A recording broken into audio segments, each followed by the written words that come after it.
So we're going to talk about freezing fruit. Why would we do that? Well, if you have a whole bunch of fruit that's about to go bad, then you don't want to lose it. And if you can't eat it all yourself, then freezing it is a really good option. You also might want to freeze fruit to use for later in smoothies or an ice cream.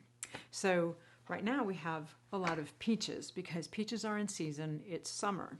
And I would like to freeze them to make peach ice cream. So what I'm going to do is these are all washed already, and I'm going to take it, and this one has a bad spot, so I'm going to have to cut that off. And I'm just going to circle, cut it in half, and open it. And then slice it up a little more. So I'm going to go ahead and put it in slices. And then take the peels off.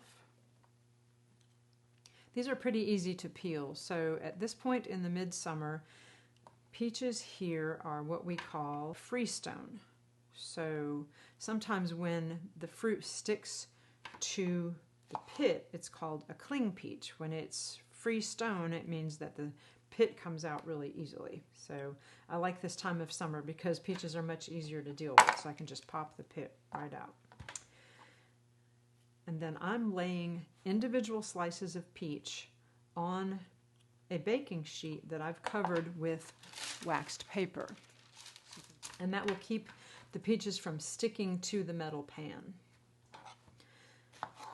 Once they've all been frozen for at least 6 hours, you could even go overnight, then we can pull them off and put them into a freezer bag, and they won't all stick together in one big clump. So if you tried to take all these peaches and just take them just like this and stick them in a freezer bag, they're going to stick together in one huge block of peaches, and you won't have individual slices.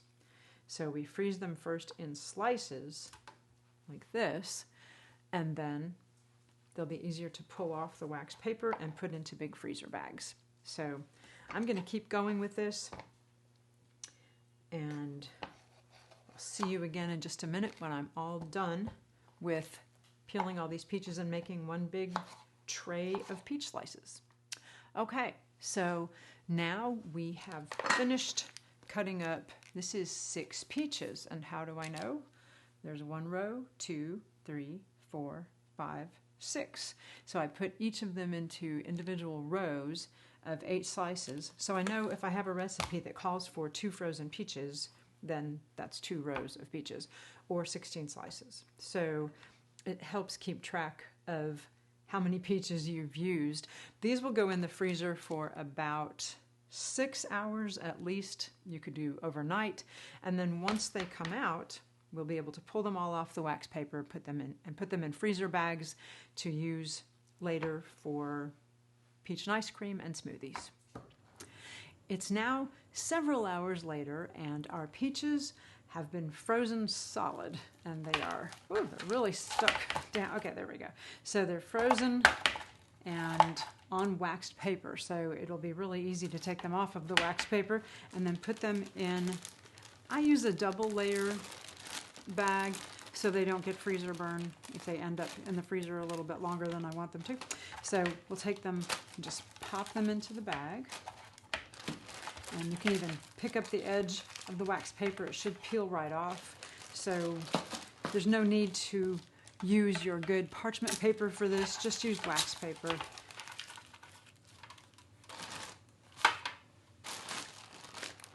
And now I have a big bag of frozen peaches that are in individual slices, so they're not sticking together.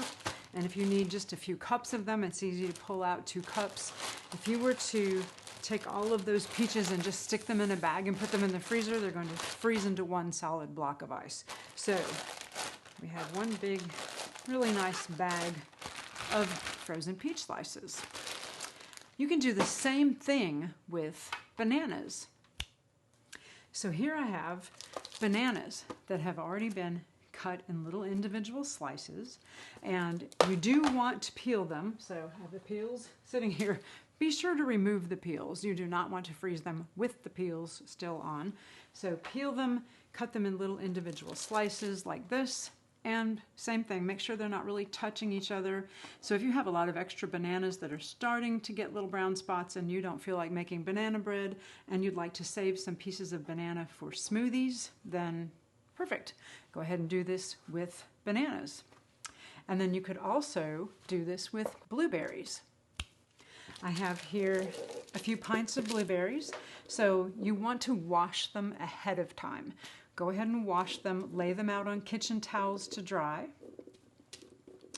And then once they're dry, put them in an individual layer on a pan covered with waxed paper and place it in the freezer for several hours.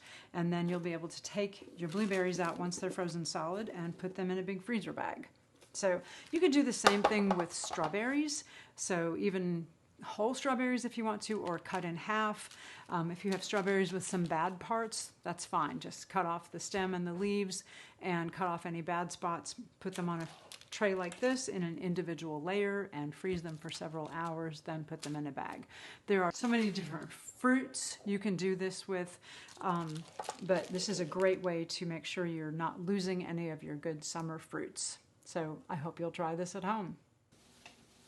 Yeah, thank you for watching. Click at the top for videos that we have found to be very important. Click at the bottom right to see one of our featured videos. Please subscribe to our channel by clicking our icon at the center of the screen.